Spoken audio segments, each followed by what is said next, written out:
The Life of the Spirit and the Life of Today by Evelyn Underhill.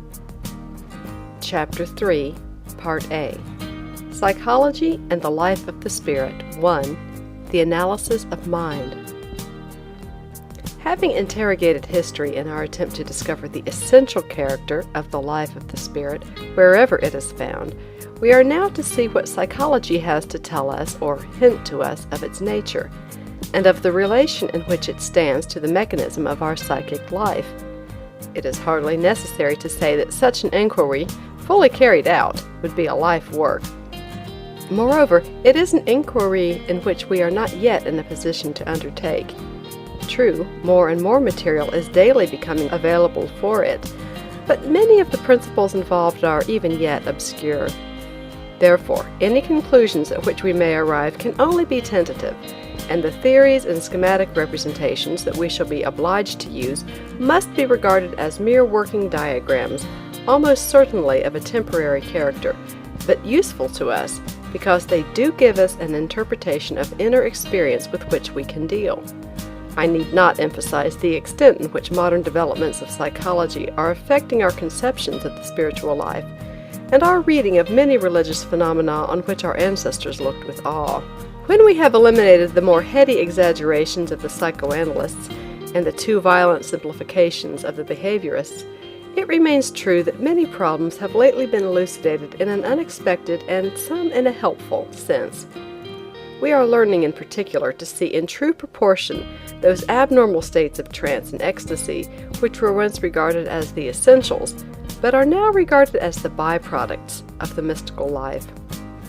But a good deal that at first sight seems startling and even disturbing to the religious mind turns out on investigation to be no more than the relabeling of old facts, which behind their new tickets remain unchanged. Perhaps no generation has ever been so much at the mercy of such labels as our own. Thus, many people who are inclined to jibe at the doctrine of original sin welcome it with open arms when it is reintroduced as the uprush of primitive instinct. Opportunity of confession to a psychoanalyst is eagerly sought and gladly paid for by troubled spirits who would never resort for the same purpose to a priest. The formulae of autosuggestion are freely used by those who repudiate vocal prayer and acts of faith with scorn. If, then, I use for the purpose of exposition some of those new labels which are affected by the newest schools, I do so without any suggestion that they represent the only valid way of dealing with the psychic life of man. Indeed, I regard these labels as little more than exceedingly clever guesses at truth. But since they are now generally current and often suggestive, it is well that we should try to find a place for the spiritual experience within the system which they represent, thus carrying through the principle on which we are working, that of interpreting the abiding facts of the spiritual life, so far as we can, in the language of the present day. First, then, I propose to consider the analysis of mind, and what it has to tell us about the nature of sin, of salvation, of conversion, what light it casts on the process of purgation or self-purification, which is demanded by all religions of the spirit. What are the respective parts played by reason and instinct in the process of regeneration, and the importance for religious experience of the phenomena of apperception. We need not at this point consider again all that we mean by the life of the Spirit. We have already considered it as it appears in history, its inexhaustible variety, its power, nobility, and grace. We need only to remind ourselves that what we have got to find room for in our psychological scheme is literally a changed and enhanced life, a life which, immersed in the stream of history, is yet poised on the eternal world. This life involves a complete redirection of our desires and impulses, a transfiguration of character, and often, too, a sense of subjugation to superior guidance, of an access of impersonal strength so overwhelming as to give many of its activities an inspirational or automatic character. We found that this life was marked by a rhythmic alternation between receptivity and activity, more complete and purposeful than the rhythm of work and rest which conditions, or should condition, the healthy life of sense. this redirection and transfiguration, this removal to a higher term of our mental rhythm, are of course psychic phenomena, using this word in a broad sense, without prejudice to the discrimination of any one aspect of it as spiritual. All that we mean at the moment is that the change which brings in the spiritual life is a change in the mind and heart of man, working in the stuff of our common human nature, and involving all that the modern psychologist means by the word psyche. We begin, therefore, with the nature of this psyche as this modern, growing, changing psychology conceives it, for this is the raw material of regenerate man. If we exclude those merely degraded and pathological theories which have resulted from too exclusive a study of degenerate minds, we find that the current conception of the psyche, by which of course I do not mean the classic conceptions of Ward or even William James, was anticipated by Plotinus when he said in the Fourth Aeneid that every soul has something of the lower life for the purposes of the body, and of the higher for the purposes of the spirit, and yet constitutes a unity, an unbroken series of ascending values and powers of response from the levels of merely physical and mainly unconscious life to those of the self-determining and creative consciousness. 62.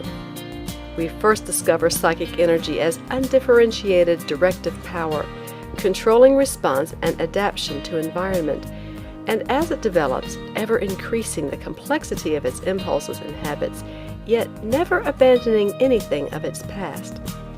Instinct represents the corresponding of this life force with mere nature, its effort, as it were, to keep its footing and accomplish its destiny in the world of time. Spirit represents this same life, acting on highest levels with most vivid purpose, seeking and achieving correspondence with the eternal world and realities of the loftiest order, yet discovered to be accessible to us. We are compelled to use words of this kind, and the proceeding is harmless enough so long as we remember that they are abstractions, and that we have no real reason to suppose breaks in the life process which extends from the infant's first craving for food and shelter to the saint's craving for the knowledge of God. This urgent craving life is the dominant characteristic of the psyche. Thought is but the last come and least developed of its powers, one among its various responses to environment and ways of laying hold on experience. This conception of the multiplicity and unity of the psyche, conscious and unconscious, is probably one of the most important results of recent psychological advance. It means that we cannot any longer, in the good old way, rule off bits or aspects of it and call them intellect, soul, spirit, conscience, and so forth, or, on the other hand, refer to our lower nature as if it were something separate from ourselves. I am spirit when I pray, if I pray rightly. I am my lower nature when my thoughts and deeds are swayed by my primitive impulses and physical longings, declared or disguised. I am most wholly myself when that impulsive nature and that craving spirit are welded into one, subject to the same emotional stimulus, directed to one goal.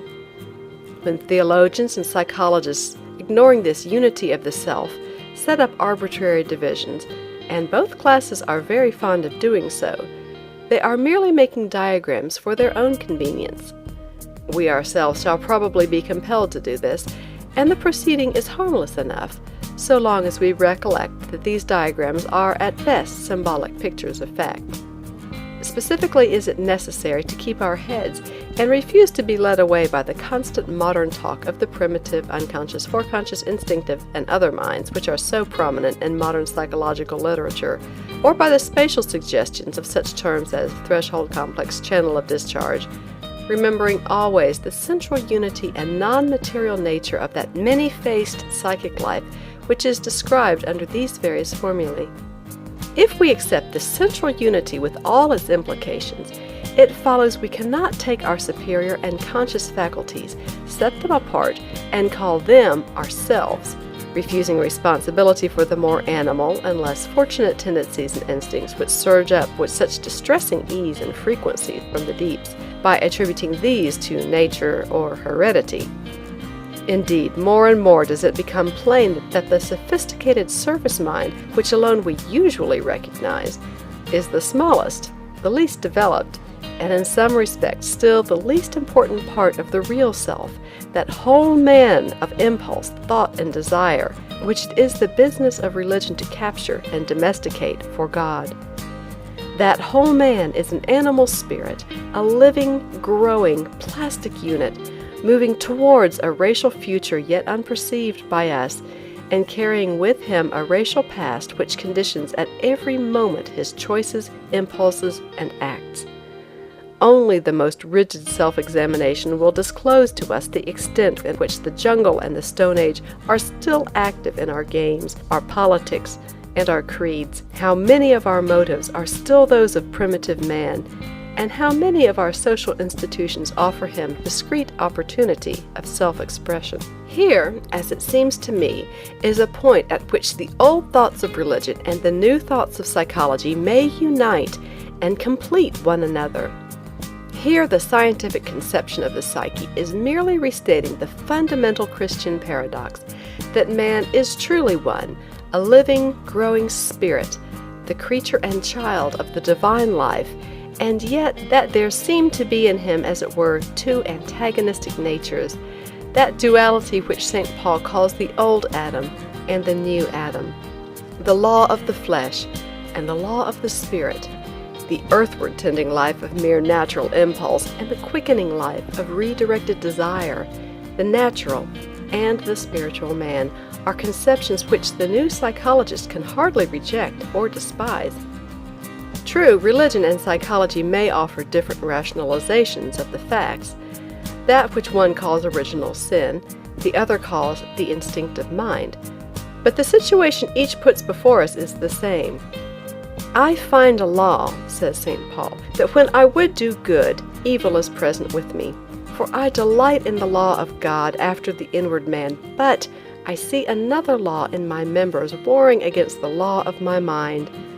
With the mind, I myself serve the law of God, but with the flesh, the law of sin, without going so far as a distinguished psychoanalyst who said in my hearing, "If St. Paul had come to me, I feel I could have helped him." I think it is clear that we are learning to give a new content to this and many other sayings of the New Testament. More and more, psychology tends to emphasize the Pauline distinction, demonstrating that the profound disharmony existing in most civilized men between the impulsive and the rational life. The many conflicts which sap his energy arise from the persistence within us of the archaic and primitive alongside the modern mind.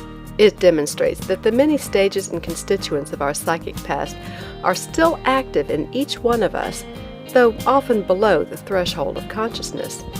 The blindly instinctive life, with its almost exclusive interests in food, safety, and reproduction, the law of the flesh in its simplest form, carried over from our pre-human ancestry and still capable of taking charge when we are off our guard. The more complex life of the human primitive, with its outlook of wonder, self-interest, and fear, developed under conditions of ignorance, peril, and perpetual struggle for life. The history of primitive man covers millions of years.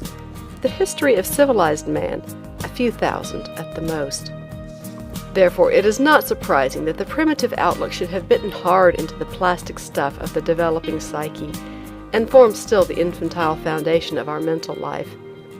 Finally, there is the rational life, so far as the rational is yet achieved by us, correcting, conflicting with, and seeking to refine and control the vigor of primitive impulse.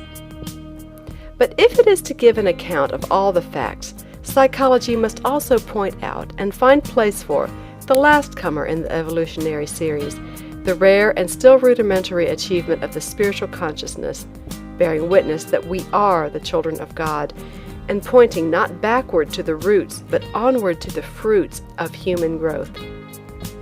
But it cannot allow us to think of this spiritual life as something separate from and wholly unconditioned by our racial past. We must rather conceive it as the crown of our psychic evolution, the end of that process which began in the dawn of consciousness and which St. Paul calls growing up into the stature of Christ. Here, psychology is in harmony with the teaching of those mystics who invite us to recognize not a completed spirit, but rather a seed within us. In the spiritual yearnings, the profound and yet uncertain stirrings of the religious consciousness, its half-understood impulses to God, we perceive the floating up into the conscious field of this deep germinal life.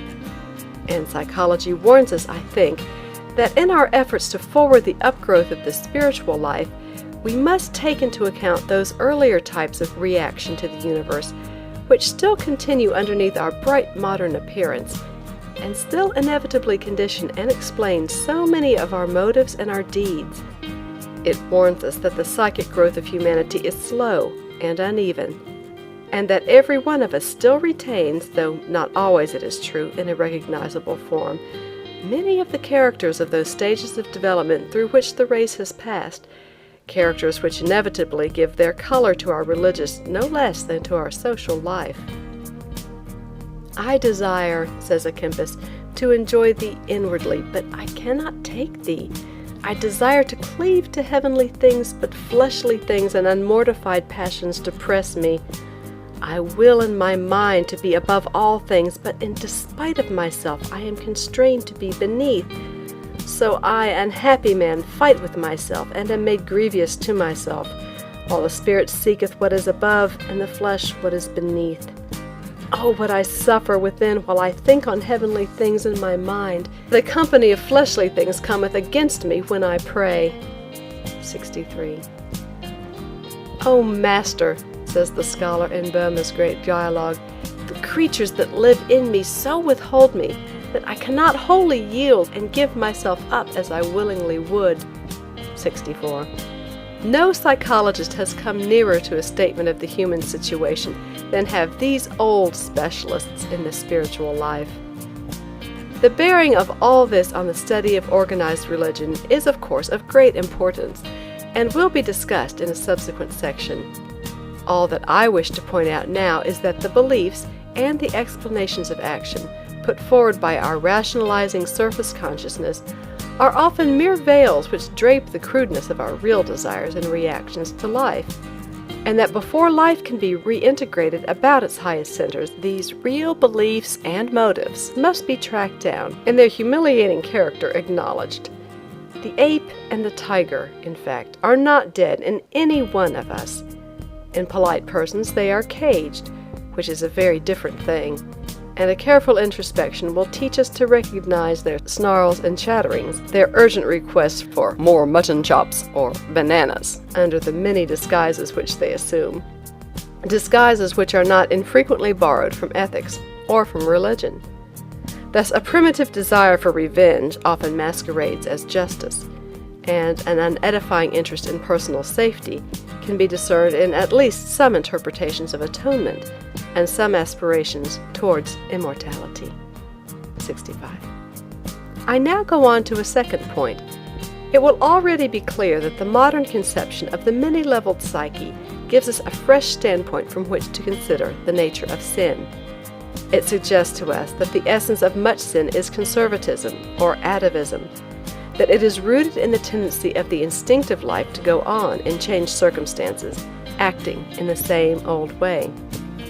Virtue, perfect rightness of correspondence with our present surroundings, perfect consistency of our deeds with our best ideas, is hard work.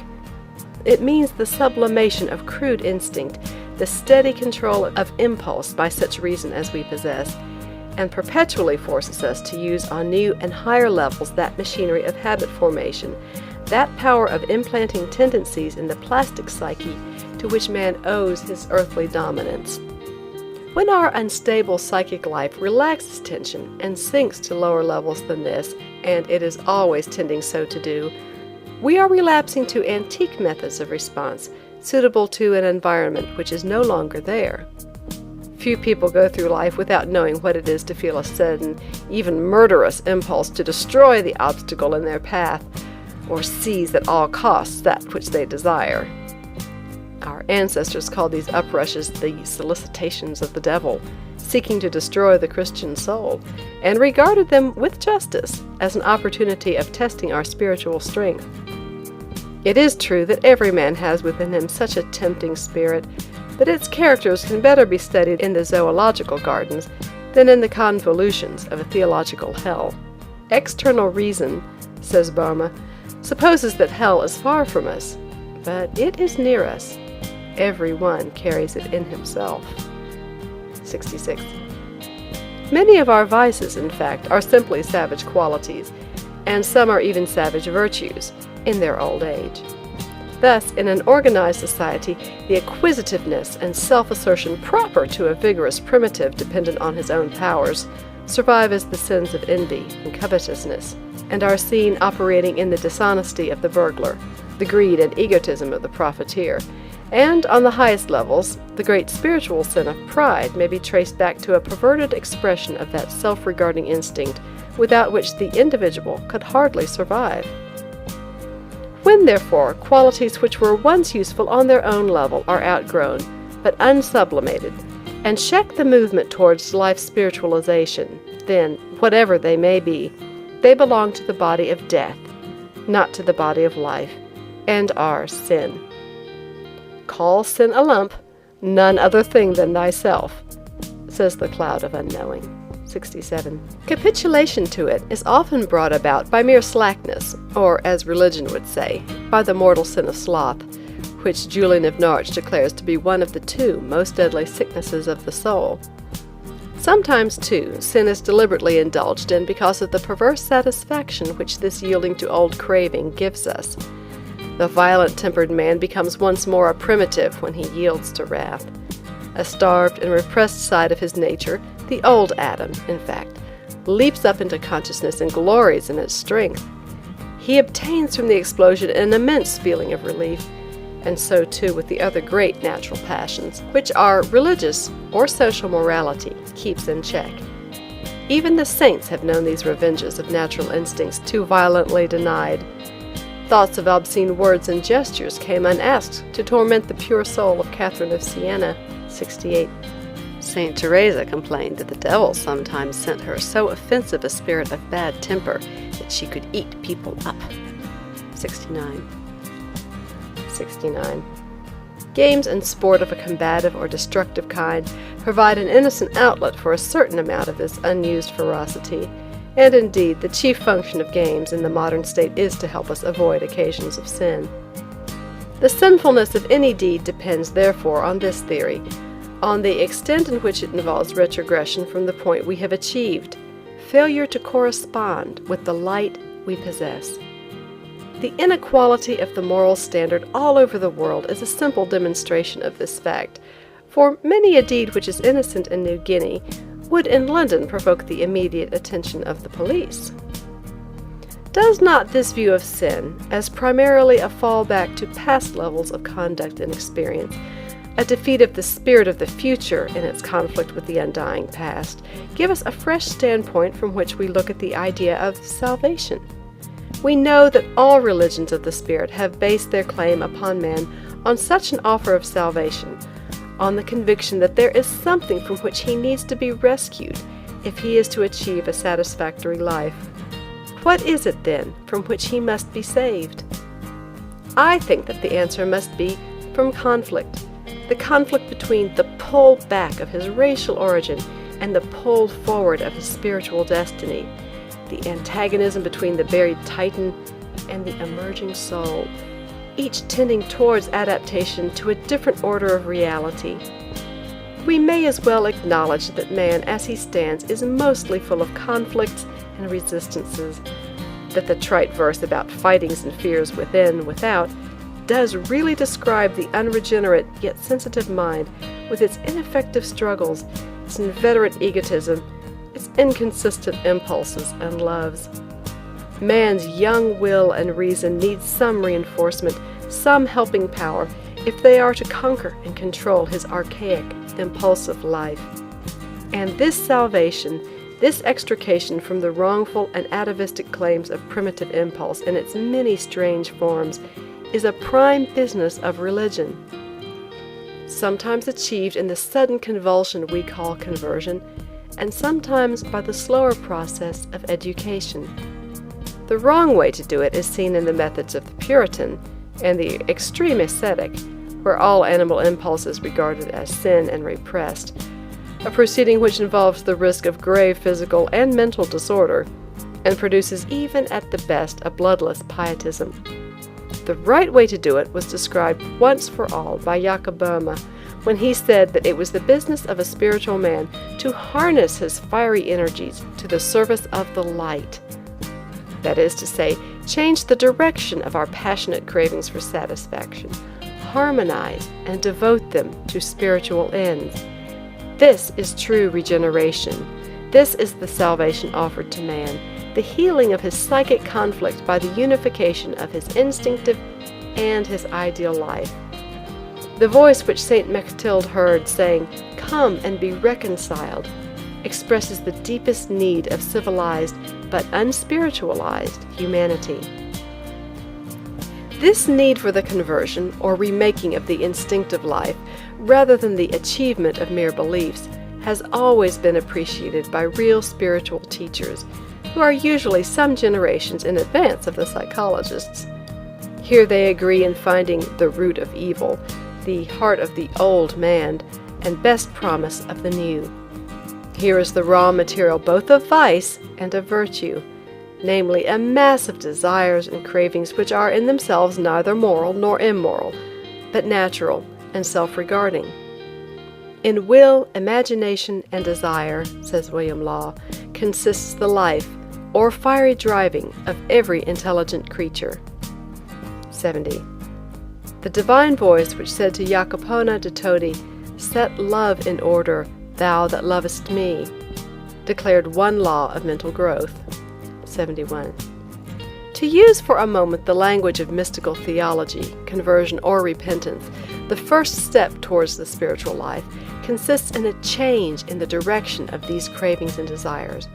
Purgation or purification, in which the work begun in conversion is made complete in their steadfast setting in order or re-education, and that refinement and fixation of the most desirable among them which we call the formation of habit, and which is the essence of character building. It is from this hard, conscious, and deliberate work of adapting our psychic energy to new and higher correspondences, this costly moral effort and true self-conquest, that the spiritual life in man draws its earnestness, reality, and worth. "O academicus," says William Law in terms that any psychologist would endorse, "forget your scholarship, give up your art and criticism, be a plain man, and then the first rudiments of sense may teach you that there and there only can goodness be, where it comes forth as a birth of life, and is the free, natural work and fruit of that which lives within us. For till goodness thus comes from a life within us, we have in truth none at all.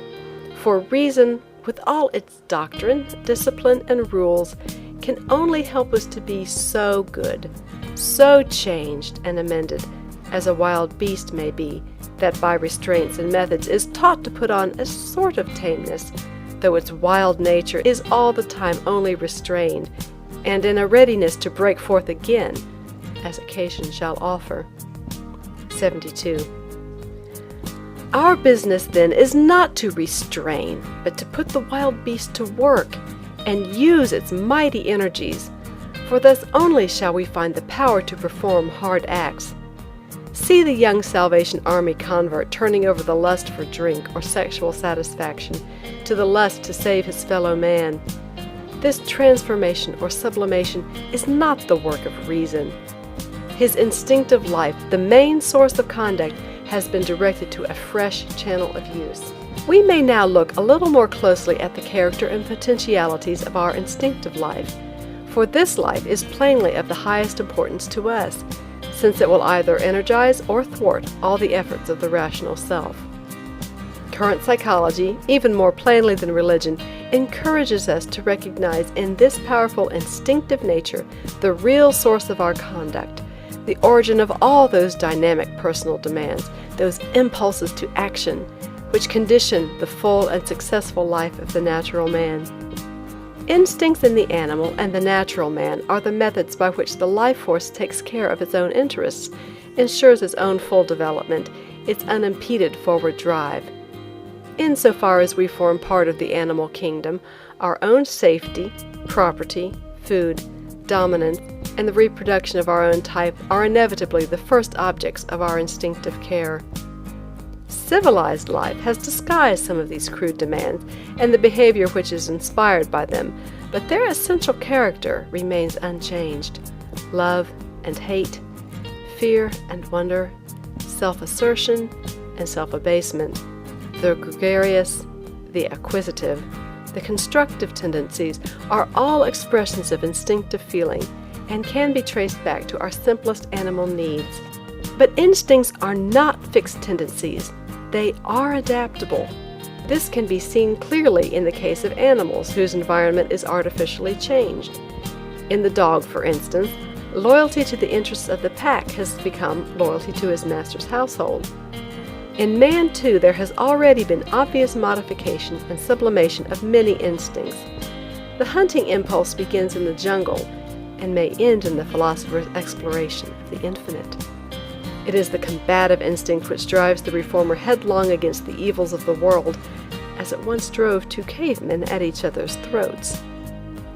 Love, which begins in the emergence of two cells, ends in the saint's supreme discovery. Thou art the love wherewith the heart loves thee. 73. The much advertised herd instinct may weld us into a mob at the mercy of unreasoning passions, but it can also make us living members of the communion of saints. The appeal of the prophet and the revivalist, the psalmists, taste and see, the Baptists, change your hearts, are all invitations to an alteration in the direction of desire which would turn our instinctive energies in a new direction and begin the domestication of the human soul for God. End of Chapter 3, Part A.